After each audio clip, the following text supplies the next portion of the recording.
Effectivement, c'est lancé. Donc, du coup, écoutez, bonjour à tous déjà. Je suis vraiment heureux de vous retrouver ce matin aussi nombreux, parce que je vois qu'on est déjà une trentaine à peu près. Donc, les suivants vont pas tarder à arriver. Je suis ravi finalement de vous retrouver sur ce sujet qui me tient particulièrement à cœur et je suis ravi de voir qu'il vous mobilise aussi. Donc, aujourd'hui, en fait, vous le savez, les questions écologiques sont devenues un sujet vraiment incontournable. On a souvent conscience, je dirais, on a souvent conscience de l'importance du sujet, mais on ne voit pas par quel bout prendre le problème et ni comment faire les premiers pas. Donc, en fait, aujourd'hui, on a voulu vous construire un webinaire avec trois objectifs principaux. Le premier, c'est vous faire prendre conscience des leviers qui sont activables aujourd'hui pour construire vraiment votre stratégie et pour vous commencer votre amorce de changement de trajectoire sur le sujet. Ensuite, on va vouloir vous présenter une techno simple à mettre en œuvre pour initier cette démarche. Et enfin, on va vous présenter des actions locales, vraiment encore pour compléter notre discours et vous donner des exemples de réalisations qui sont déjà mises en route dans plusieurs entreprises. Voilà, donc en fait, on va avoir aujourd'hui trois intervenants. On va commencer par du coup Mathieu Dancre de Greenflex, qui lui va nous présenter des démarches opérationnelles, financières et des retours d'expérience sur la décarbonation de l'industrie. Et finalement, comment on couple les entreprises et les territoires pour assurer la compétitivité en suivant une trajectoire plutôt bas carbone. Ensuite, on va avoir Arnaud Legrand d'Emergency qui, eux, développent une solution logicielle qui va analyser, scanner les usines en fait, pour transformer des données brutes issues de capteurs. Et une fois couplé à de l'intelligence artificielle, ça va pouvoir vous aider à définir, je dirais, des nouveaux gisements d'économie d'énergie. Voilà, et un des gros intérêts de cette solution, mais je ne veux pas spoiler la présentation d'Arnaud, mais du coup, ça va être non seulement de vous aider à déceler des potentiels gains sur ces sujets-là, mais aussi à vous donner des modes d'emploi pour opérer directement dans les actions à venir votre impact technologique. Voilà, mais je ne spoil pas plus parce que il le présentera mieux que moi. Et enfin, on a Olivier Croix de Montroc et qui lui va nous présenter une action plutôt locale qui s'appelle Mission Change, qui est un mouvement écologique et citoyen à destination des entreprises qui veulent agir sur la planète. Voilà, aujourd'hui, l'objectif, c'est vraiment de les aider à lancer leur premier projet éco-responsable au sein de leur activité et explorer et approfondir collectivement des leviers de la transition écologique. Donc voilà, écoutez, j'en dis pas plus pour ce matin. Je vous laisse entre de bonnes mains. Donc on va commencer donc avec Mathieu, si c'est bon pour toi, pour amorcer du coup ce webinaire ce matin. Normalement, tu dois avoir la main pour démarrer. Oui, bonjour à tous, si vous m'entendez. Oui. J'ai même plus qu'à partager mon écran, effectivement. Je clique sur ça. Oups, pardon, je recommence. Voilà, c'est bon pour tout le monde, hein? Ouais, c'est bon, du coup, on voit nickel. Merci. Bon, merci. Donc très rapidement, hein. Donc effectivement, moi, je vais me présenter et dire un mot sur Greenflex et puis on passera tout de suite à la présentation. Mathieu Dancre, je suis directeur de marché territoire au sein de Greenflex et Greenflex qui aujourd'hui adresse trois marchés que sont le tertiaire, l'industrie et les territoires dans une optique d'accompagnement à la conception, à la réalisation et au financement d'installations énergétiques ou de projets de décarbonation et ou d'efficacité énergétique. Voilà, donc la présentation, elle va porter sur les schémas locaux de décarbonation de l'industrie, en l'illustrant avec des exemples concrets. Alors, je serai parfois un peu court sur certains exemples pour pas y passer trop de temps, mais si besoin, évidemment, vous n'hésitez pas à me contacter je me ferai un plaisir d'essayer de répondre à vos questions. Voilà, donc j'ai fait une présentation en trois parties. On va commencer par justement bien planter le décor sur ce qu'on met derrière efficacité économique et efficience territoriale, pour ensuite se concentrer sur la partie schéma directeur énergie de l'industriel et passer après sur un regard un peu plus externe de l'industriel dans son environnement à travers le déploiement de boucles énergétiques thermiques et de récupération. Voilà, donc on a tous entendu parler, je dirais, de délocalisation, de fuite carbone. Aujourd'hui, on nous sert un discours sur la nécessité de relocaliser notre industrie. Et finalement, la question que je me suis posée en préparant cette présentation, c'est quel rôle l'énergie peut-elle jouer dans cette relocalisation, dans un contexte où le prix du CO2 atteint les 50 euros la tonne? Et en quoi le territoire, il doit apporter une partie de la réponse.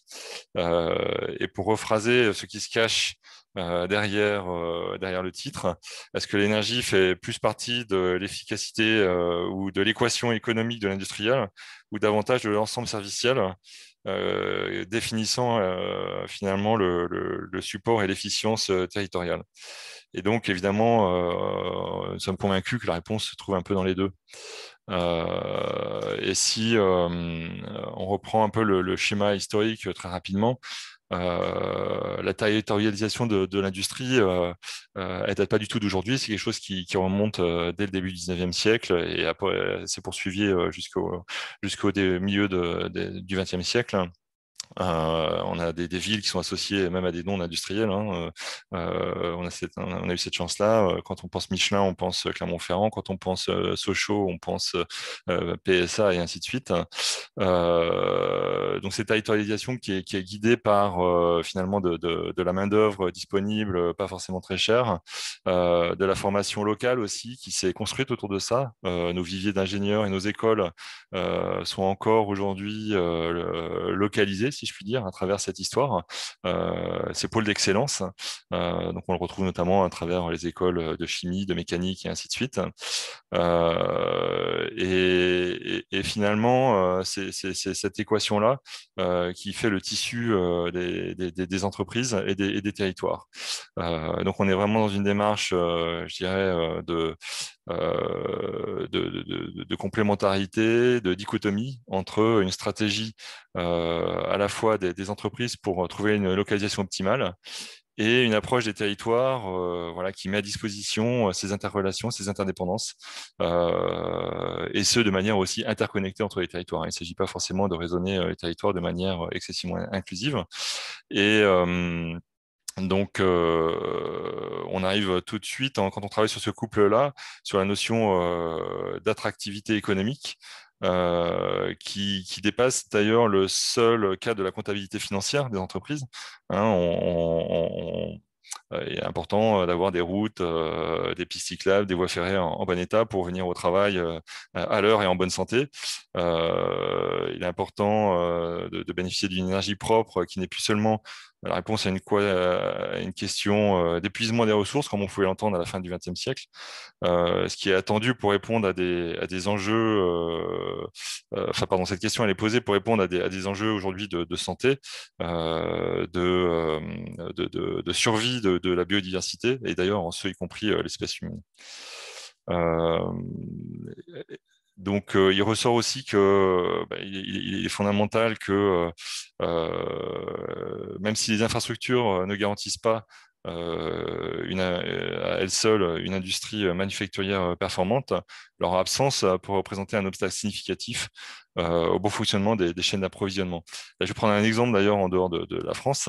On peut se poser la question pourquoi on pourrait se poser la question par exemple pourquoi est-ce qu'il n'y a pas de gaz de schiste en Chine alors qu'il y en a aux États-Unis. Et la réponse, elle n'est pas tant que, alors c'est pas l'exemple le plus écologique, hein, bien sûr, mais la réponse, elle est plus pour illustrer l'importance des infrastructures. C'est que tout simplement aux États-Unis, il y avait toutes les infrastructures gazières pour distribuer, exploiter, aller chercher à la source ce gaz de schiste. Et il n'y a pas du tout ça en Chine. Et donc, c'est juste pour illustrer l'importance des infrastructures dans un pays pour finalement rendre aussi cette compétitivité énergétique. Et à l'échelle de la France, finalement, on a presque une double peine, si je puis dire. On a cette question de la relocalisation, mais on a aussi la question de la décentralisation. Alors, sans prétendre il faut absolument anéantir cette hypercentralisation. on a devant nous, je dirais, un enjeu à décentraliser notre énergie, qui a été effectivement à la fin du XXe siècle très centralisée avec l'électricité et le gaz, et puis un charbon et un pétrole qui sont des commodités qui dépassent évidemment le seul cadre de l'échelle nationale. Et donc finalement, comment repenser notre mix énergétique pour le rendre plus local, vertueux et compétitif. Euh, et évidemment, c'est la réponse à cette question-là qui va permettre de contribuer à la relocalisation. Donc tout ça se réfléchit à l'échelle politique à travers la stratégie nationale bas carbone, donc c'est un environnement politique, mais se réfléchit aussi à l'échelle des entreprises par les directions générales. Finalement, comment est-ce qu'elles-mêmes trouvent des solutions de décarbonation, d'efficacité énergétique et se sourcent avec des énergies renouvelables, locales et compétitives. Et d'où l'adéquation d'ailleurs entre les gisements et les besoins qui sont évidemment importantes pour pouvoir trouver des bonnes solutions. Le vrai challenge, quelque part, à mon sens, il est plus dans améliorer la résilience à travers une ou plusieurs filières robustes durables. Donc, c'est autrement dit réfléchir vraiment en termes de risque et opportunité afin à la fois de réduire ce risque d'approvisionnement, de ne pas être en situation de pénurie. Manquer de chauffage pour un particulier dans un bureau ou à la maison pendant quelques heures, c'est pas forcément un problème. Arrêter un process industriel, évidemment, pendant une heure ou deux, c'est beaucoup plus problématique. Donc la question de la sécurité d'approvisionnement, elle est fondamentale et doit être prise en compte. Et de la même façon, et c'est la force aussi des énergies locales, c'est d'apporter une stabilité sur les prix. Et ça, on le voit aujourd'hui, quand bien même on a un prix du gaz très très bas, on voit qu'il est extrêmement volatile et donc il peut revenir très haut. De la même façon avec le pétrole. Comme je le disais en introduction, on est également sur un prix du CO2 extrêmement volatile. Du coup, trouver des sources d'énergie décarbonée locales permettent de s'affranchir de ces questions-là et d'apporter beaucoup de visibilité à la gestion financière des entreprises même sur le moyen terme. Voilà, donc on dit, et après avoir parlé un peu du pourquoi et du quoi, on rentre dans le dur, si je puis dire, puisqu'on va adresser la question du comment, pour éviter de se retrouver dans la situation où on dessine le point d'impact autour de la cible, mais de bien se donner les moyens de définir une cible, et puis finalement de se donner les moyens de définir la trajectoire. Et ce que nous disons chez Greenflex, c'est que, comme pour tout sport collectif, il y a un temps de travail, il y a un temps de travail individuel à mener et aussi un temps de travail collectif. Et donc, c'est l'objet des deux parties que je développe là. C'est la première sur la trajectoire et l'ingénierie qui permettent de mettre en œuvre une trajectoire bas carbone. Et puis, on verra dans un deuxième temps tout ce qui est mutualisation énergétique, les solutions qui peuvent être apportées et ce qu'elles-mêmes permettent d'apporter aux différents industriels. Donc, on a mis en place toute une méthodologie. Alors, je ne sais pas si vous voyez la totalité de mon écran. Attendez, excusez-moi, je vais enlever ça, peut-être. C'est peut-être mieux comme ça. Oups, voilà. Ah, si, on voit tout. Hein, ah, on voyait tout? Bon, d'accord. Donc jusqu'à présent, on a parlé de point d'arrivée, mais il faut connaître aussi le point de départ. C'est du bon sens. Hein. Et le point de départ, pour le connaître, il faut le mesurer, quantifier. Et c'est uniquement à partir de... Et je laisserai donc la présentation suivante détailler un peu plus de manière opérationnelle ce point-là. Même si évidemment nous aussi, on apporte des solutions sur ce sujet-là. Mais c'est uniquement à partir du moment où on sait de quoi on parle quelque part qu'on va pouvoir commencer à se fixer des objectifs et une ambition et les planifier. Donc ensuite, on peut entrer dans une phase de réduction des consommations d'énergie à court et long terme, d'optimiser son système logistique, de voir aussi en termes de gestion des déchets ce qui peut être fait et optimisé, se mettre dans des logiques d'autoconsommation aussi, hein, de récupération de chaleur fatale, de cogénération et éventuellement de mise en place de turbines pour de l'autoconsommation électrique. Et puis, évidemment, tout ce qui est autoconsommation PV, modulo, de réfléchir ça en fonction de est-ce que ce PV va permettre de résoudre 5% de la consommation du site ou plutôt 60, 70, voire plus, en fonction de la typologie de l'industrie dont on parle. D'où l'importance de réfléchir, encore une fois, à l'adéquation et à la pertinence entre gisements et besoins, gisements locaux et besoins du site. Un peu comme à l'image de ce que la nature est capable de faire, à savoir se régénérer, c'est bien aussi une réflexion et une méthodologie qui fait partie intégrante de la trajectoire bas carbone, qui est finalement de rejoindre ou mettre en place des boucles énergétiques locales, ce qui va éviter de surdimensionner quelque part de manière individuelle des capacités de chaudière, d'installation, de production d'utility. À partir du moment où elles sont mutualisées, on évite ces surdimensionnements-là. Et puis, de créer des boucles peut-être plus qu'énergétiques, avec des flux de matière et également des services, du serviciel qui permet de traiter ces déchets ou ces produits dérivés, ces byproducts, comme on dit en anglais. Alors, en termes d'exemples concrets, donc on a pris deux. Donc, on a déployé toute cette méthodologie étape par étape avec le groupe Airbus sur 5 sites industriels. Et là, on a la méthodologie, en fait, elle consiste à construire une architecture de projet qui va combiner des mix de production énergétique et d'intégration thermique du site, des différents sites industriels pour répondre à un objectif global, comme vous le voyez là, de 65% de réduction des émissions de gaz à effet de serre du groupe Airbus d'ici à 2030. Et donc, sur l'ensemble des scénarios qui ont été dessinés et qui ont été analysés selon des critères à la fois de rentabilité, bien sûr, puisque c'est une logique qu'on ne perd évidemment pas de vue, et sur également des critères d'impact CO2 et d'impact énergétique, de consommation énergétique. Des architectures vont être retenues, sélectionnées et déployées sur chacun des sites.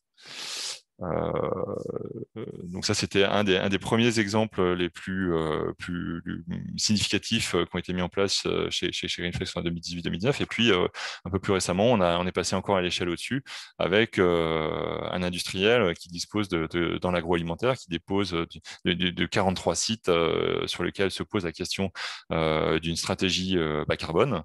Et où là, effectivement, se pose également la question du jalonnement des différents projets.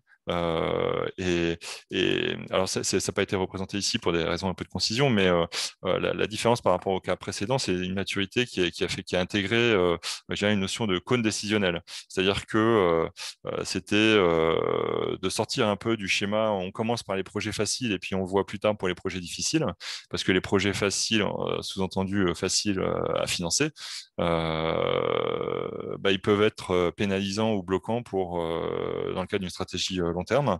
Et donc, de ce point de vue-là, il est important de bien lever le nez du guidon et se dire finalement quels sont les milestones importants et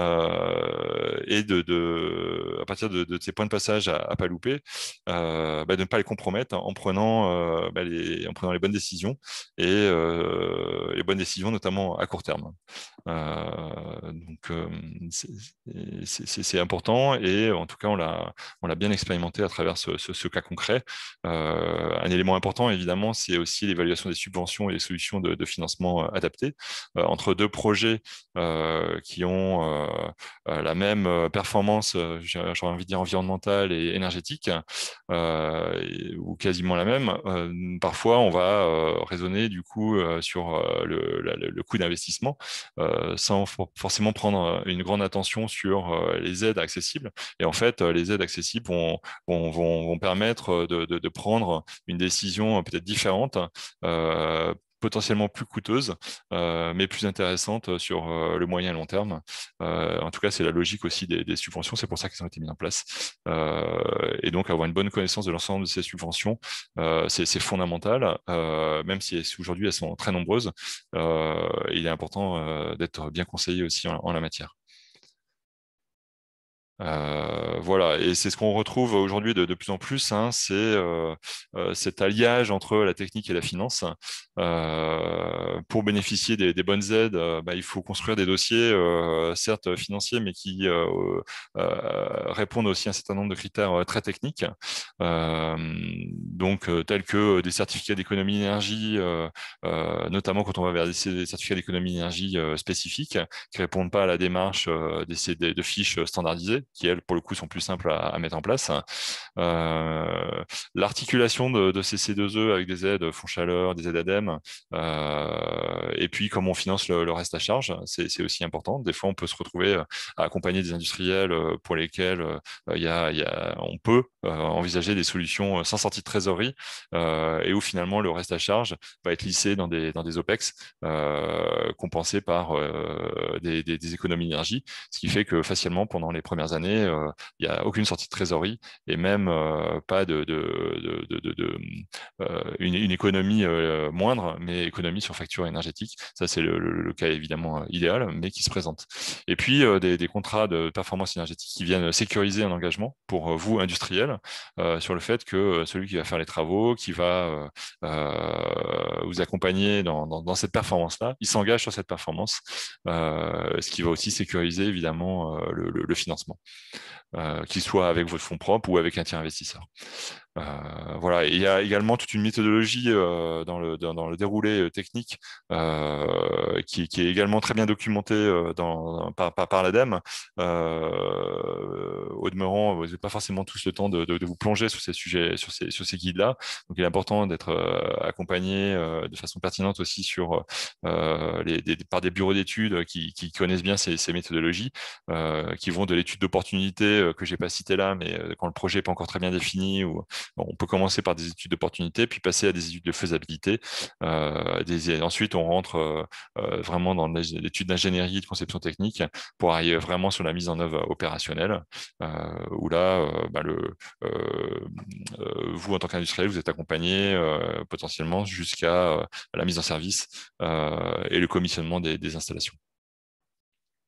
Je vais passer ça sous le silence, parce que je pourrais passer un petit peu de temps sur les boucles énergétiques locales. Juste pour signaler que voilà, les C2E peuvent financer jusqu'à même 100% de projets, et même 30 à 40% de projets ici à plusieurs millions d'euros. Donc là, on parle d'un C2E à plusieurs dizaines de millions d'euros. Et puis là, on parle d'un C2E qui est entre 5 et 10 millions, mais qui va financer l'intégralité de renouvellement d'une installation de froid sur un site industriel, et qui allait se fermer quelque part. Et grâce à ce projet-là, finalement, le site industriel a retrouvé la compétitivité, et en plus a pu bénéficier d'une installation neuve et performante de production de froid. Voilà. Donc j'en viens à la partie sport collectif, si je puis dire, qui en fait, d'un point de vue technique et financier, se démarque pas tant que ça de la partie sport individuel. Là où elle va se démarquer, c'est plus justement sur les sujets juridiques, de gouvernance. Finalement, quand on mutualise, c'est bien, c'est beau, mais finalement, qui est-ce qui définit les règles du jeu? Sont-elles claires, acceptables et acceptées par l'ensemble des parties prenantes? Et donc, C'est un peu ça aussi qu'il faut rajouter dans tout le schéma que j'ai dessiné précédemment dans l'alliage technique et financier. C'est-à-dire que ça ne sert à rien d'aller trop vite dans la technique et le financier si c'est pour se rendre compte en bout de course que quelque part il y a un des membres pressentis qui finalement n'est pas d'accord avec les règles du jeu. Donc il est important d'avoir une démarche progressive qui va de l'intérêt à l'implication jusqu'à l'adhésion au projet, quoi. Enfin non, pardon, de l'intérêt à l'adhésion jusqu'à l'implication des différentes parties prenantes dans le projet. Donc c'est toute une démarche qu'on a appelée ici susciter l'adhésion des parties prenantes et des investisseurs. Le digital aussi hein, peut évidemment trouver son intérêt dans cette mutualisation. Modulo les aspects un peu de confidentialité et donc peut-être de distinguer de ce point de vue-là l'opérateur de la pure maîtrise d'ouvrage pour des raisons de confidentialité. Et puis la flexibilité trouve toute sa place. Valoriser des actifs flexibles, c'est important pour aller lisser, pour aller matcher des besoins enfin des gisements et des besoins. Ça va au-delà, je dirais, de la valorisation des flexibilités sur les marchés de capacité électrique, qui pourrait être ce qui nous vient à l'esprit quand on parle de flexibilité, alors que non, en fait, la notion de flexibilité, elle est beaucoup plus large que ça. Et typiquement aussi dans le froid, en interaction avec du PV, le stockage peut avoir beaucoup de sens et trouver toute sa place. Donc on est vraiment voilà, dans un schéma de modèle circulaire. Et finalement, qu'est-ce que le territoire va accompagner et là aussi, enfin, de notre point de vue, il est important de ne pas avoir de présupposés sur une filière énergétique. Quelque part, on ne vient pas en disant on veut faire de l'éolien, on veut faire du solaire, on veut faire... c'est qu'est-ce que le territoire veut promouvoir comme tissu industriel, quels industriels, quels sont leurs besoins, quels sont leurs besoins existants, quels sont leurs besoins demain, quels sont les industriels qu'on veut faire venir demain, quels sont les pôles d'excellence à mettre en place pour ça, et quelles sont les solutions énergétiques les plus adaptées pour ça. Donc c'est vraiment adapter les réseaux existants, développer des nouveaux réseaux. Donc là, en l'occurrence, on va parler de réseaux de chaleur, mais ça peut être aussi, même si on n'y est pas encore d'un point de vue industriel, j'entends, du PV en autoconsommation collective, ça pourrait être aussi des infrastructures sur de l'hydrogène. C'est de la mutualisation de cogénération CSR sur un territoire. C'est d'incinération de déchets industriels collectés localement, recyclés sous forme de vapeur et distribués sous forme de vapeur, comme on l'a fait dans un exemple que je montre après sur Le Havre. Donc c'est tout ça le bouquet énergétique, j'ai envie de dire, qui doit être une réponse avant d'être une solution imposée, quoi. Donc, en termes d'exemples, j'en ai pris deux. Un qu'on a déployé tout récemment sous forme d'étude, qui a fait l'objet d'interactions entre finalement Rennes Métropole sur la ZAC de la Jeannet et PSA. PSA enfin tous les deux sont PSA et Rennes, la Jeannet, Rennes Métropole sont dans un schéma de décarbonation, mettent en place des solutions biomasse renouvelables et également à l'étude une solution de récupération de chaleur fatale. Tout ça mis dans un pot commun à travers une boucle énergétique qui va permettre de distribuer sur toute la ZAC de l'eau chaude au fur et à mesure que les industriels arrivent dans cette phase, sur cette ZAC, j'irais en reconversion pour la partie foncière cédée par PSA sur la ZAC. Voilà, donc ça c'est un exemple concret qui en tout cas à l'état de conception a bien fonctionné. Et puis après, il ne faut pas ignorer les notions de timing qui rendent les choses un peu plus complexes dans leur mise en œuvre. PSA, voilà, son urgence de décarbonation. Les industriels à côté ne sont pas encore tous en place et le temps de les faire venir, le PSA ne peut pas attendre que les autres industriels arrivent Et donc, il y a ce timing de mutualisation qui fait partie parfois des difficultés de mise en œuvre, mais qui sont tout simplement aussi une donnée du problème et qui fait qu'une fois qu'il est intégré, ben, on trouve la solution et on la met en œuvre. Voilà. Et vous Bon. voyez que sur ce... Pardon, il est Non, 30 non, non, minutes, en c'est parlant de ça? timing, Ouais, on va d'accord. accélérer légèrement pour Ouais, pouvoir finaliser le sujet. ouais, ça marche. Euh, Ça Ouais, marche, bah, merci. De voilà. toute Alors, bah, façon, on est du coup, quasiment au bout, mais du coup, je vais juste citer les titres et en ouais, 2 minutes, si vous permettez. Ça vous ouais, va, deux ouais, allez-y, minutes? allez-y. Oui, oui, ça, allez-y, allez-y. Ouais, merci. Merci du coup pour le timing.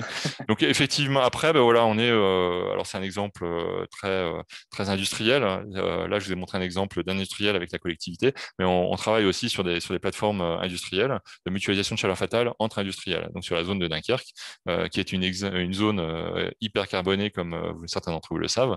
Et c'est des schémas qui sont aussi très avancés à l'étude. J'ai cité ces exemples du Havre avec l'économie circulaire. Donc, on récupère des déchets industriels. Veolia fait une incinération et on travaille sur l'extraction du réseau de vapeur pour aller distribuer la vapeur issue de cette incinération à ces mêmes industriels. Et puis, on est aussi, ça c'est un peu plus innovant, mais ça me semble pertinent et intéressant, sur le plateau de Saclay. Donc, une ZAC avec une boucle tempérée dite de 5e génération où en fait on est sur la basse température et puis du coup des flux thermiques, enfin de la production de chaleur au pied enfin à l'aval des sous-stations pour aller produire du chaud et du froid de manière réversible avec des packs, des pompes à chaleur qui peuvent être alimentées par du PV en autoconsommation. Voilà. Donc c'est un exemple qui, à notre sens, a de l'avenir et va se déployer dans les toutes prochaines années.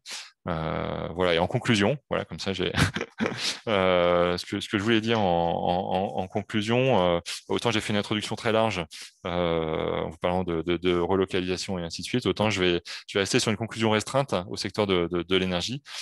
C'est que voilà, y aller seul, chacun dans son coin, conduit à un surdimensionnement global, et que la finalité des boucles énergétiques, c'est de parvenir à un dimensionnement moins surcapacitaire, plus flexible, moins volatile, comme je dis en termes de prix, hein, et plus résilient et durable. Et enfin, avec moins et avec de vrais leviers financiers et juridiques qui sont aujourd'hui disponibles, notamment à travers les aides. Voilà. Si vous avez des questions, effectivement, je serais ravi d'y répondre. Et en tout cas, merci pour votre écoute. Oui. Merci, merci beaucoup. Oui, je ne l'ai pas précisé en introduction, mais c'est vrai que du coup, on est tellement rodé maintenant à l'exercice des webinaires qu'évidemment, c'est un webinaire dynamique. Et donc, du coup, on vous invite à poser vos questions dans le chat ou à les poser directement en live. Il n'y a aucun souci pour ça. Il vous suffit de lever la main. Il n'y a pas de, il n'y a pas de problème avec ça, ce sera avec plaisir qu'on y répondra. On a quand même une question rapidement d'Arthur Doll qui posait la question et on n'y a pas répondu en live. Donc, du coup, c'était sur la partie Airbus. Est-ce qu'on parle bien des réductions des émissions de gaz à effet de serre en scope 1 et non en scope 2 et 3? On parle de scope. On parle de scope 1, ouais. Mm. Scope 1. Je vérifierai, je vous apporterai. Si vous me donnez votre mail, je vous répondrai. Je vous le confirmerai. Ok, très bien. Super. Eh bien, écoutez, c'est parfait. Merci beaucoup. Du coup, je pense qu'on va passer maintenant la parole à Arnaud pour cette solution, pour qu'il nous fasse la présentation de sa solution logicielle. Du coup, je pense que tu peux prendre la main. Normalement, c'est bon pour pouvoir diffuser ton support. Ok, j'arrive. Bonjour à tous.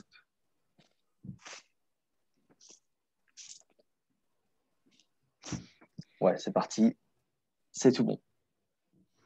Eh bien, écoute, on te laisse la main et on est parti pour, c'est pareil, une quinzaine, vingtaine de minutes. Donc voilà, C'est parfait. merci. Merci Antoine. Donc, bonjour à tous. Donc, je suis Arnaud Legrand, le dirigeant fondateur d'Energency. Je vais vous parler d'intelligence artificielle, en effet, appliquée à l'industrie, au manufacturing, avec évidemment le focus de la décarbonation et de la performance énergétique et environnementale appliquée au secteur automobile. Quelques mots d'intro sur Energency. Donc, on est une société que j'ai créée il y a 8 ans. On est une trentaine de collaborateurs. avec des équipes en France et en Allemagne. On opère dans plusieurs pays en Europe et en Asie. Voilà. On a 3 métiers principaux. Notre métier principal, c'est voilà, la donnée. Hein. On est éditeur de logiciels. On fournit les technologies d'analyse basées sur des outils, notamment data science et intelligence artificielle, pour justement tirer toute la valeur des données disponibles. Donc cette technologie-là, on l'applique au sujet de la performance énergétique avec un grand E. Donc sous-entendu, tout ce qui va être énergie primaire qui rentre dans les usines, donc électricité, gaz naturel, eau, mais aussi les utilités, donc vapeur, air comprimé. Et je ferai justement un focus sur une de ces utilités, sur un cas d'usage automobile. Et puis aussi sur le CO2, qui est un sujet en plein essor du point de vue de l'analyse de données dans l'industrie. Voilà, puisque aujourd'hui, on a clairement des demandes sur l'analyse en temps réel du bilan carbone des pièces qui sont fabriquées dans les usines. Donc pour nous, c'est exactement le même sujet. Voilà, donc on travaille exclusivement dans l'industrie manufacturière, avec des références dans plusieurs secteurs, automobile en premier lieu, dans le secteur de la chimie, des matériaux, l'agroalimentaire, du pétrole, voilà, etc. Donc on fait partie du réseau French Fab. On est aussi lauréat du label Solar Impulse qui nous a été décerné pour notre technologie, et puis également plusieurs écosystèmes industriels, écosystème SAP, Siemens notamment, Schneider Electric, voilà, pour faire simple. Donc là, vous voyez un petit éventail de nos clients, un extrait. Donc voilà, on travaille vraiment dans tous les secteurs aujourd'hui, plutôt des grands groupes, des ETI, à dimension internationale, du multisite, voilà, dans l'automobile, puisque c'est notre sujet du jour. Voilà, on a comme référence par exemple Nissan et notamment aussi SKF, leader mondial du roulement à billes, sur lequel je ferai justement un focus dans ma présentation pour vous présenter concrètement comment ce fournisseur de pièces dédiées à l'automobile notamment fait levier sur nos services et notre technologie pour réaliser de nouvelles économies d'énergie sur son périmètre industriel. Alors, quelques mots d'intro, hein, pourquoi l'intelligence artificielle, c'est un outil vraiment activable et vraiment nécessaire aujourd'hui sur le sujet de l'industrie. Donc, vous le savez peut-être déjà, mais voilà, aujourd'hui, l'industrie, on estime que c'est environ 20-25% du périmètre des émissions de CO2 dans le monde. Alors, donc ça, c'est une empreinte qui a été faite il y a quelques années, mais qui est globalement stable. Voilà, donc l'industrie, c'est un secteur qui est concerné par plusieurs outils, qui est contraint par une réglementation assez exigeante sur ce sujet du CO2. Depuis 15 ans, l'industrie est sur le schéma d'échange des quotas de CO2, notamment pour les installations qui sont équipées d'équipements de plus de 20 MW. Donc ça concerne quasiment toutes les entreprises industrielles du secteur automobile, avec effectivement certains secteurs en pointe, donc la chimie en tête, la métallurgie. Voilà, il y en a d'autres, hein, mais l'industrie automobile est évidemment concernée. Donc, secteur contraint par la réglementation, par les audits énergétiques obligatoires, qui depuis 2015 imposent aux sites industriels de s'engager sur des démarches effectivement d'analyse de données liées à ces audits énergétiques. Hein. On l'observe en France et en Allemagne, avec derrière des pénalités qui peuvent être assez significatives en cas de non-conformité sur ces audits qui sont en général qui sont sollicités tous les 4 ans, avec des pénalités qui peuvent aller à 2 à 4% du chiffre d'affaires de l'entreprise sur le périmètre des sites industriels. Un des leviers aussi réglementaires qui est plutôt une opportunité qu'une contrainte, c'est l'ISO 50001. Donc c'est une norme un peu comme la 9001 sur la qualité ou la 14001 sur l'environnement, qui permet vraiment derrière ce label de s'engager sur un programme d'amélioration continue sur la performance énergétique de son parc industriel. Donc l'intérêt de cette norme et de la certification qui en découle, c'est derrière d'être affranchi justement des audits énergétiques, d'avoir aussi aujourd'hui des leviers. Alors il y en a eu beaucoup sur les certificats d'économie d'énergie qui ont été présentés notamment par Greenflex, mais par exemple aujourd'hui sur le TURP, donc le tarif de transport de l'électricité. Donc ça, c'est une vraie opportunité. Être labellisé 50001 aujourd'hui, ça vous permet de faire des économies aussi tarifaires sur l'énergie et bien sûr d'engager concrètement des actions d'amélioration continue de la performance, donc concrètement d'aller chercher du kilowattheure, du mégawattheure dans les usines. Alors, il y a aussi une vraie accélération contextuelle liée au Covid, hein. On a vu quand même le plan de relance en France et dans d'autres pays, hein, Benelux, Allemagne, où clairement on incite les industriels aujourd'hui à s'engager le plus fermement possible vers la neutralité carbone. Donc, ça ne vous a sûrement pas échappé que plusieurs grands groupes du secteur, je pense notamment à Michelin ou d'autres, Valeo par exemple, s'engagent clairement vers un objectif neutralité carbone à un horizon assez rapide, hein. Ça va globalement selon les industriels de 2030 à 2040. Donc c'est quasiment demain à l'échelle du cycle industriel. Parfois même effectivement sur un scope 1, 2 et 3. Donc ça veut dire faire neutralité carbone sur ces sites industriels, mais aussi en amont sur ces matières premières et en aval sur la chaîne de distribution et l'ensemble du cycle de vie des produits. Donc c'est quand même un mouvement très important et concrètement en synthèse, hein, aujourd'hui on voit qu'il y a un arsenal réglementaire, mais il y a aussi beaucoup d'outils incitatifs pour s'engager vers ces économies d'énergie et de CO2 sur ces usines. Donc voilà, à qui on s'adresse quand on parle de ce sujet, hein, si on parle du CO2 dans les usines, il y a deux populations, hein. Nous, on le voit au quotidien avec nos clients. Il y a effectivement les opérateurs de production et de maintenance qui, à l'échelle de leurs ateliers et de leurs machines, ont cet enjeu de comprendre derrière les machines qui vont consommer l'énergie et ces machines qu'ils utilisent au quotidien, quels sont les enjeux en temps réel, puisqu'on parle beaucoup de la transformation digitale de l'industrie, et c'est ce qu'on appelle souvent l'industrie 4.0.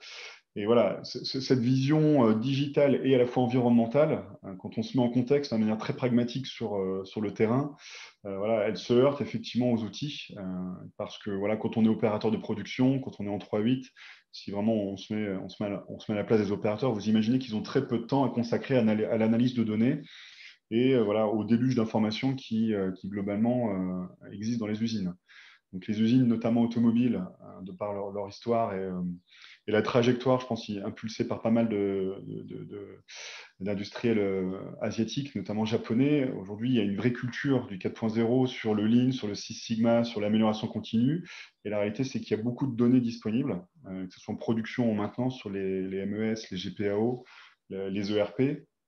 Et c'est très difficile, on imagine que c'est complètement impossible, même pour un opérateur de production, d'être en situation d'analyser ces données avec des outils assez rudimentaires, comme par exemple des tableurs.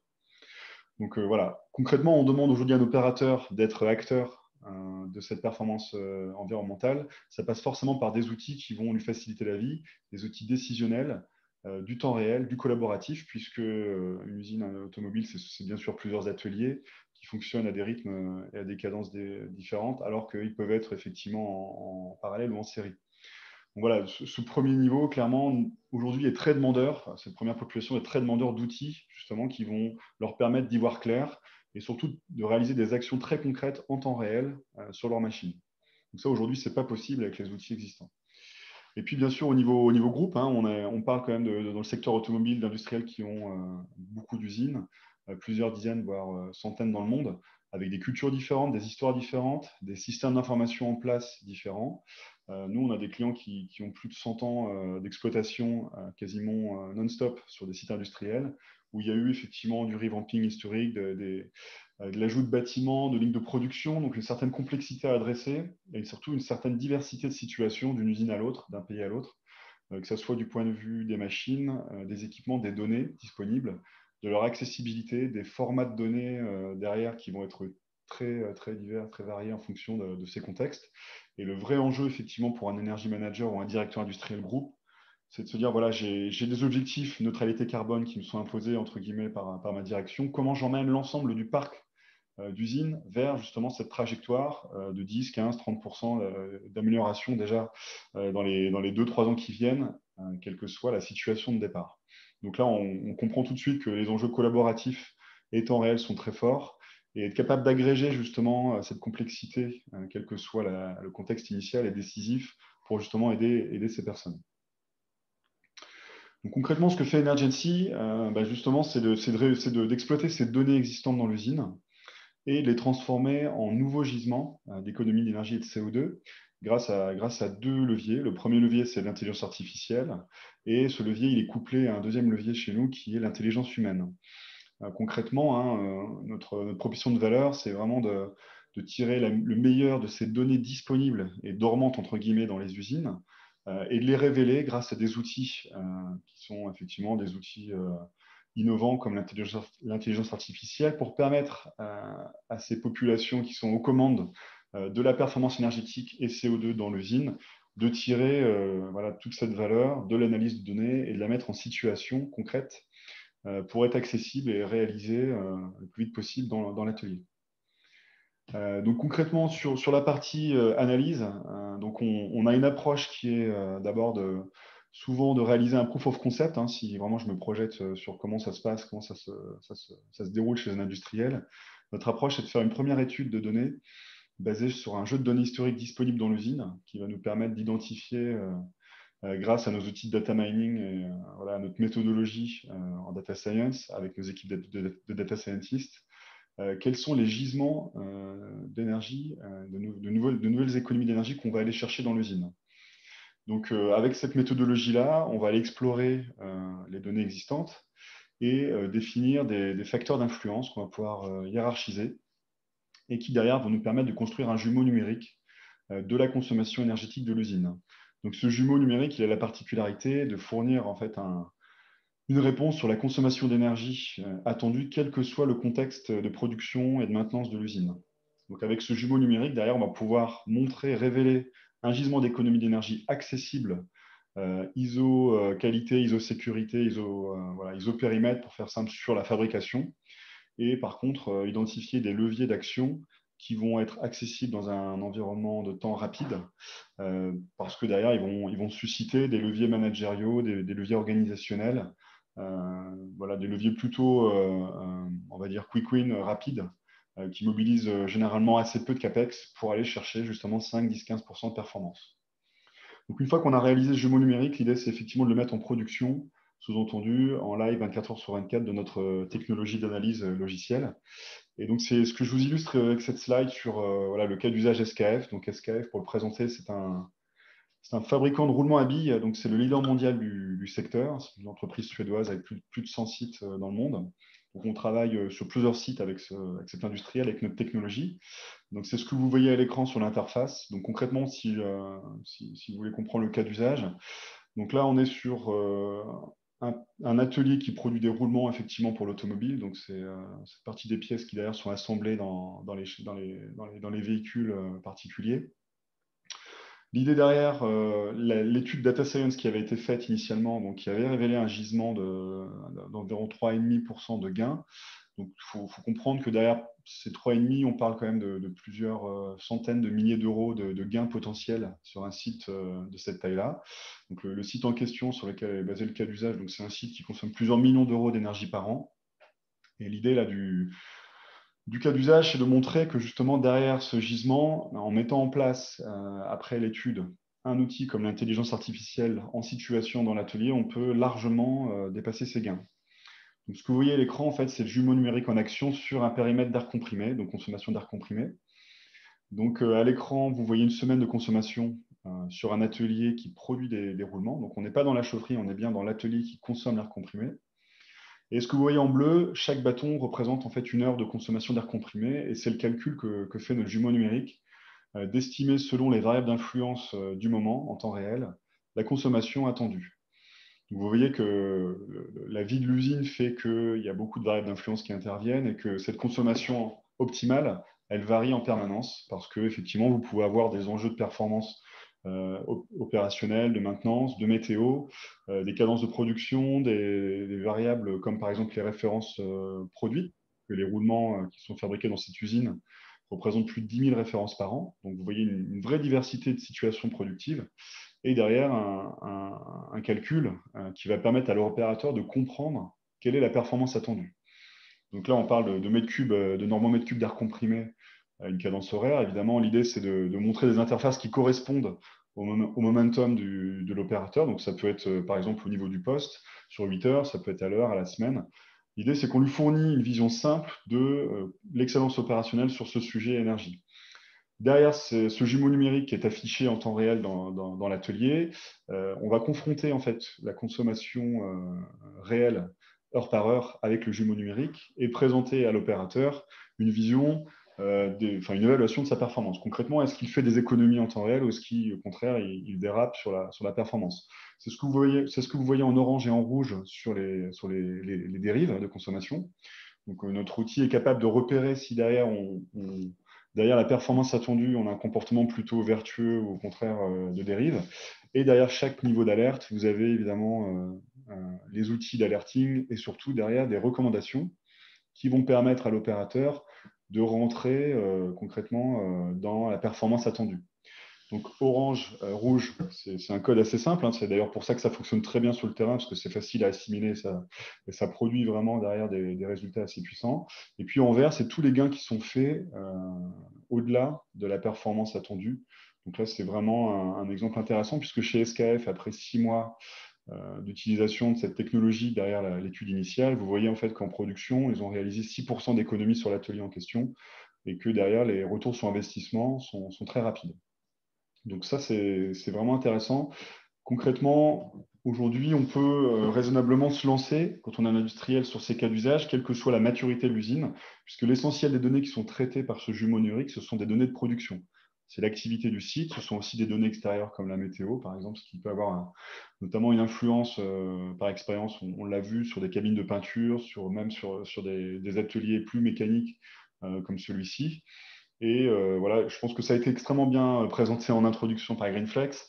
Le ROI ici, il comprend le coût de la prestation et de la technologie, et puis il peut être également accéléré puisque l'ensemble des prestations que je vous présente peuvent être prises en compte effectivement par tous les outils de financement, que ce soit le plan de relance, les certificats d'économie d'énergie, puisque la technologie d'intelligence artificielle que je vous présente ici est éligible à ces mécanismes. Voilà. Voilà, je fais court, j'ai fait synthétique. Je vous ai montré un seul cas d'usage. Sachez que sur notre site web, on en a beaucoup d'autres dans l'automobile et dans d'autres secteurs. Je vous invite vraiment à nous contacter si vous voulez en savoir plus et lancer ce genre de projet sur vos sites industriels. Voilà, je suis disponible pour vos questions. Super, écoutez, merci beaucoup. Alors là, du coup, non, je vois que nous n'avons pas de questions dans le chat, donc c'est que ça a dû être suffisamment clair. En même temps, c'était suffisamment clair. Du coup, c'est parfait. Je vous propose du coup qu'on enchaîne avec Olivier. Si tu es prêt, du coup? Ouais, je pense que tu es prêt. Je suis prêt. Euh, ouais, c'est bon. Et ben, écoute, je te laisse partager ton écran et puis on va être bon. Hop. J'imagine que c'est ça. Voilà, c'est bon. Ça commence le partage d'écran. Et ben, c'est parfait. Super. Parfait. Vous l'avez en grand écran là? Ouais, c'est bon. C'est nickel. Super. Merci. Bon, 11h56, ça va. Vous n'avez pas encore trop faim. Je vais essayer de vous tenir en haleine. Du coup, là, tu sais que tu joues sur les places de terrasse là, qui vont être prises à chaque minute qui vont passer là. Ah, voilà, c'est ça. Vous restez quelques minutes et j'essaye en plus de tenir le timing. Société Monroc dont je m'occupe. Monroc est un concepteur, un fabricant de trains roulants pour véhicules off-road. Donc, c'est de la mécanique, de la métallurgie. On fait partie d'un groupe nantais qui regroupe d'autres activités autour des roues, des pneumatiques, avec une société comme Sonamia, Agripneu, et puis un réseau de points S dans la région. Il y a 4 ans, environ 4 ans, j'ai du mal à estimer exactement à quel moment ça m'est arrivé, j'ai pris une espèce de claque, déjà parce que j'ai les écoutilles bien ouvertes par nature. J'ai le plaisir d'animer un réseau qui s'appelle le CDM, Comité de développement mécanique matériaux dans la région, qui donc nous ouvre régulièrement les yeux vers les signaux et les grandes évolutions de nos secteurs d'activité. J'ai également écouté, comme sans doute quelques-uns d'entre vous, des conférences de Jean-Marc Jancovici qui m'ont vraiment mis face à une réalité et une responsabilité de l'industrie face au climat. Arnaud, tu parlais de 20-25%. Moi, le chiffre que j'avais, c'était 28% au niveau mondial. Maintenant, qui a la réalité, on s'en moque finalement. On voit bien le poids de l'affaire. Dans notre activité, on travaille beaucoup avec l'agriculture, puisque 70% de notre activité, c'est le machinisme agricole. Et l'agriculture représente 40% de l'impact CO2 planétaire. Donc, une fois qu'on apprend ça, on se dit, il y a un souci, il y a un sujet. On a deux options finalement. Soit on baisse les bras et on part faire ailleurs dans le Larzac, par exemple, pour s'occuper des moutons. Soit on se dit, ben non, on a la solution dans les mains finalement. Avec nos industries sont à la fois le problème, mais sont en même temps la solution. Et finalement, c'est dans ce contexte-là que, avec des amis, Est-ce que j'arrive à changer la diapo? Avec des amis, voilà, nous nous sommes lancés dans une aventure qui s'appelle Mission Change. En effet, tu en as parlé, Antoine, qui est une association dont le but est d'aider le dirigeant à sortir de sa solitude sur ce sujet-là. C'est un sujet qui est complexe, qui, on le sait, risque de fortement revoir en profondeur nos modèles économiques. Et donc, cette association qu'on a lancée, c'est une association de loi 1901, donc aucun intérêt économique dans l'affaire, juste une volonté d'aider les industriels à se mettre ensemble autour d'une table, travailler, réfléchir à des solutions qui doivent les aider à réduire leur empreinte carbone.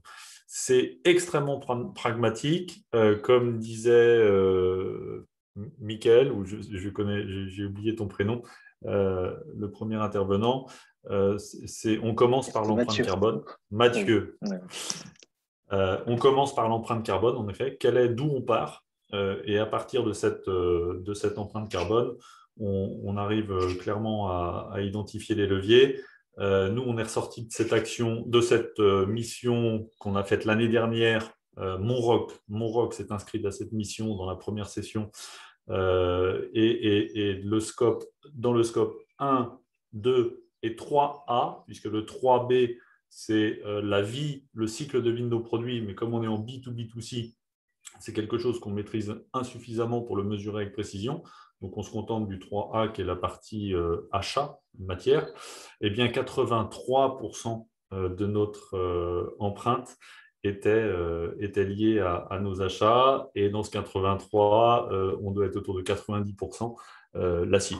Donc, vous voyez qu'en fait, on avait finalement des actions assez ciblées. Avant de passer aux actions que je vais détailler avec vous, je vous invite à vous inscrire pour ceux qui sont intéressés, puisqu'on lance une saison 3 qui commence en septembre d'accompagnement d'entreprise au sein de Mission Change. Tout est très bien détaillé sur le site. Alors, les actions qui sont sorties et qui nous ont mis dans la dynamique, vous allez voir, elles sont relativement évidentes et très concrètes. Moi, je n'ai pas de grandes idées à partager avec vous, j'ai juste des choses très concrètes. La réduction de poids des produits a été la première. Vous vous en doutez, hein, l'impact carbone est extrêmement lié à la matière, la consommation de matière, je vous l'ai dit juste avant. Donc, réduire le poids, optimiser la forme de nos pièces, dépenser beaucoup de temps sur ces sujets-là est majeur. Et pourquoi on ne le fait pas plus? On ne le fait pas plus parce que nous, l'exemple que j'ai à l'écran, c'est un moyeu. Donc, on consomme des moyeux dans nos productions, on les conçoit, mais plus le moyeu, plus la forme de la pièce est complexe, plus vous avez des chances d'optimiser sa forme et donc de réduire son poids, mais plus vous allez chercher des process industriels évolués et vous n'allez pas forcément faire d'économie. Et la preuve, dans ce schéma-là, où on a gagné pourtant 15% de poids de pièces, le prix est resté constant parce qu'on est allé chercher des industriels beaucoup plus compétents dans des zones différentes.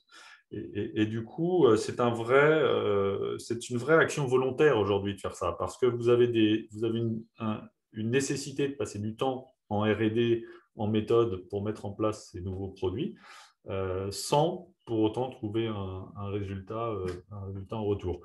La crise nous a un peu aidés dans ce sujet-là. Il y a une espèce d'opportunité, puisque je pense que vous devez être certains à savoir quelques complexités rencontrées sur les chaînes d'approvisionnement en ce moment. Eh bien, ces difficultés nous ont obligés à changer nos fonderies partenaires et donc à accélérer ce processus-là. On s'est dit, tant qu'à changer de fournisseur, on allait en même temps accélérer notre projet. Donc 15% de poids réduit sur ces exemples-là. La deuxième action qui est identifiée, c'est aller chercher les fournisseurs à la source, hein, aller à la source, voir nos fournisseurs et leur dire, écoutez, messieurs, nous, on a besoin de savoir quelle est l'empreinte carbone d'une tonne de matière produite chez vous, dans celle qu'on vous achète. Il faut savoir que si on parle d'acier, mais c'est vrai dans l'essentiel des matières, plus vous augmentez le pourcentage de recyclage dans la matière, dans l'acier que vous achetez, plus vous en diminuez l'empreinte carbone, l'énergie nécessaire à refaire du produit. Ce n'est pas si simple que ça, parce qu'en fait, quand vous augmentez votre pourcentage d'acier recyclé, vous en diminuez ou vous en altérez d'une certaine façon aussi la qualité. Et puis, il y a aussi tous les cycles de recyclage qui ne sont pas toujours en place, les volumes insuffisants, ainsi de suite.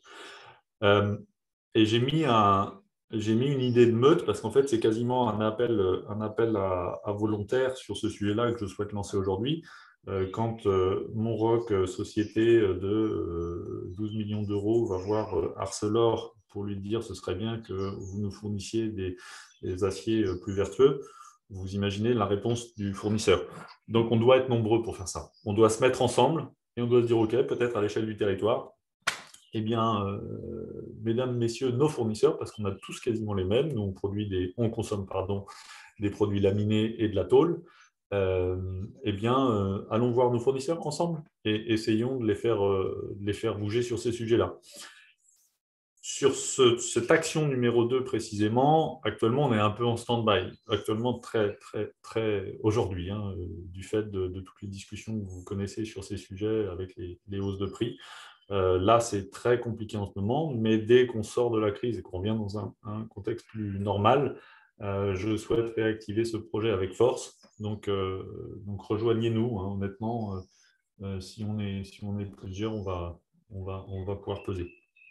Le troisième axe, c'est fondamental, mais c'est en même temps révolutionnaire dans nos modèles économiques. C'est l'économie de la fonctionnalité, vous connaissez peut-être. En gros, hein, on doit tous, dans tous nos métiers, chercher à ne plus vendre nos produits, ne plus courir après le volume de vente, mais par contre, courir après un volume de services et d'usage et d'utilisation de nos produits. Donc, une fois qu'on réalise ça, on se dit, OK, très bien, je fais comment, moi, fournisseur B2B2C, hein, vous voyez le petit schéma, c'est-à-dire que nous, on fournit le train roulant. Alors, avec nos sociétés sœurs, on a aussi les roues dans le scope. On fournit ça à des fabricants, par exemple ici, de remorques, qui elles-mêmes les mettent à disposition de leurs clients. Donc, sur certaines machines, j'ai commencé à parler à un client précisément de cette idée-là. Sur certaines machines, notre train roulant complet avec les pneumatiques pèse entre 20 et 25% du poids du prix complet de la machine. Donc, on commence à être un acteur important dans l'ensemble de l'échiquier de la proposition. Et on a pu amorcer les discussions autour du fait de dire, OK, chers clients fabricants de remorques, essayez de trouver des solutions de location, de mise à disposition. Alors, location, ça peut être à l'heure, au nombre de tonnes transportées, au nombre de tours de roue, à l'hectare, bref, toutes les unités sont possibles, hein, ça je pense que c'est assez clair. Mais allez proposer un système de location à vos clients. Et nous, financièrement, on porte le projet avec vous. On sera, non seulement on ne vous facturera pas les cieux, mais on le facturera sur la même unité que ce qui est prévu avec le client. On en assurera la maintenance, on en assurera la longévité, la durabilité, peut-être le remplacement un jour, et surtout quand le produit sera censé ne plus être utilisable, on sera toujours propriétaire, donc on mettra en place toutes les solutions qui font que la matière ne sera pas perdue, elle sera le plus possible réutilisée. Là, on est dans le vrai cercle optimal, vertueux sur le long terme, et je pense que toute industrie a la possibilité, quel que soit l'endroit où il se trouve dans la chaîne de produits, c'est plus ou moins facile, hein, mais a une certaine possibilité de réfléchir à cette solution autour de l'économie de la fonctionnalité. Et très concrètement, hein, encore une fois, il y a un projet qui est lancé avec un client dont je ne peux pas vous parler encore aujourd'hui, je ne peux pas vous donner le nom, mais c'est des choses qui progressent. Ensuite, on a la quatrième action. On a dit, OK, dans cette usine, là, on va arrêter de parler d'innovation. On va parler de progrès. Vous pouvez peut-être sourire quand je dis ça. L'idée derrière ça, c'est d'illustrer le fait que nous voulons résolument nous tourner vers des innovations utiles. C'est-à-dire quand on apporte une nouveauté dans nos produits, qui est un peu un ADN de longue période chez Monroc, à chaque fois, on se repose la question, on se pose la question, c'est quoi la vraie utilité? On n'est pas dans le gadget, on est bien dans une fonction nouvelle sur le marché qui a des avantages combinés, et en particulier sur l'aspect CO2, l'aspect climatique. L'exemple que je vous montre là, c'est qu'on est clairement là en train de travailler sur le scope 3B, donc l'utilisation des produits, puisqu'on est en train de proposer des produits qui améliore l'utilisation du produit, on réduit la masse des machines en apportant une assistance motorisée à nos produits, et en réduisant la masse des machines, on peut dire à nos clients, bah, écoutez, chers agriculteurs, plutôt que d'acheter un gros tracteur, vous pouvez acheter un petit tracteur, vous allez arrêter de passer les sols, donc vous allez augmenter le rendement de vos parcelles, vous allez avoir l'énergie qui est au bon endroit sous la masse exacte de vos produits, donc vous réduisez aussi la consommation d'énergie. Donc voilà, c'est juste pour illustrer, c'est un exemple de progrès versus innovation qu'on a mis en œuvre dans la mesure où on se dit, non seulement on va faire attention à avoir des innovations qui adressent les vrais sujets de demain, mais en plus on va avoir un discours commercial qui va accompagner cette affaire.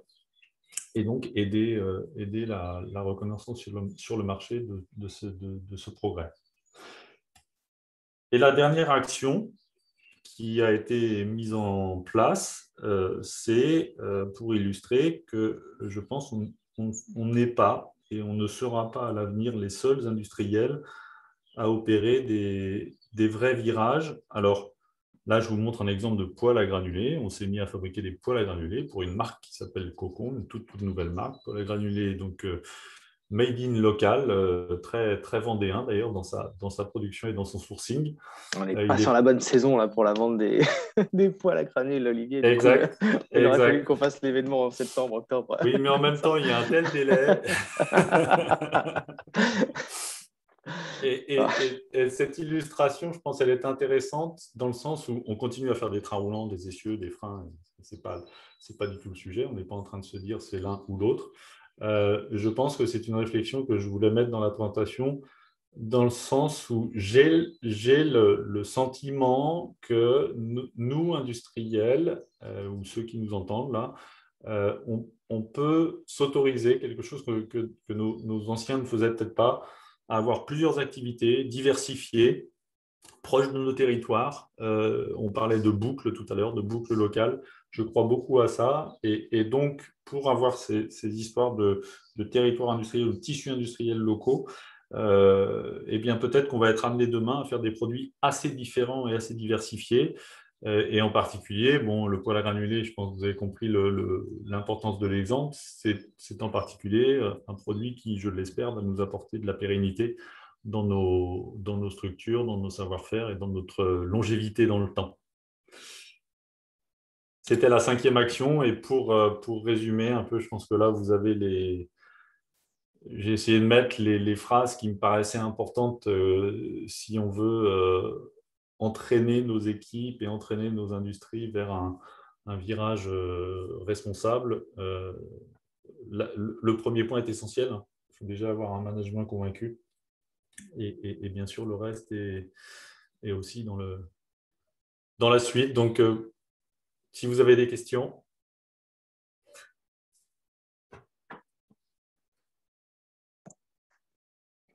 Je laisse, mais je vois qu'il n'y en a pas dans le chat. Je vois qu'il n'y en a pas dans le chat, mais attends, j'ai quoi là? Non, c'est pas ici. Non, il n'y en a toujours pas. Attends, je vais me réactiver de mon côté. Tac. Du coup, Voilà, mais bon, ça traîne à se lancer. Voilà. Du coup, écoute, merci beaucoup Olivier, mais c'est vrai que je trouve que c'est une belle initiative que vous avez montée du coup de votre côté et ça méritait qu'on en fasse aussi la promotion entre guillemets, mais parce que c'est toujours ce premier pas qui est le plus difficile à faire souvent sur beaucoup de sujets et là, du coup, ça permet vraiment d'avoir une approche un peu collaborative Ouais, puis par entre industriels qui ont ce même problème, quoi. j'ai essayé d'illustrer que derrière ça, on était passé à l'action, quoi. C'était pas juste resté un Voilà. exercice de style. Il y a vraiment des choses à faire. Ouais, tout à fait. Tout à fait, tout à fait. Écoute, merci beaucoup. Je profite du coup pour les quelques-uns qui restent. Enfin, les quelques-uns, on est quand même on est encore nombreux. Du coup, pour refaire un petit point sur les événements qui vont suivre. Du coup, les 4 prochains, pour faire simple, du coup, on aura un événement dédié à la qualité. On aura principalement voilà, ce que nous remet Simon, des exemples de réalisation. Un autre webinaire sur le futur des batteries pour le véhicule électrique, parce que du coup, ça fait partie de ces sujets qui sont en pleine mouvance en ce moment. Donc voilà. Et enfin, 2 autres sujets sur la partie transport durable de marchandises, côté chaîne logistique. Et ensuite, un autre rendez-vous sur le marché de l'hydrogène pour découvrir les actions locales et toutes les initiatives qui avancent à grands pas sur ces sujets. Voilà, il me reste à vous remercier. Il me reste à tous vous remercier du coup pour cette matinée. Merci à vous trois, Arthur, non pas Arthur, Arnaud, pardon, Olivier et Mathieu pour vos interventions. Vous pourrez tous retrouver ce webinaire en replay sous peu sur sur notre chaîne YouTube directement. Et puis voilà, il me reste à tous vous souhaiter un excellent. Pas une question, mais ok, bravo. Donc merci Monsieur Chauvin pour votre remerciement. Et donc, il me reste donc à vous souhaiter à tous un excellent week-end et puis à vous retrouver sur un prochain événement. Merci à tous. À bientôt.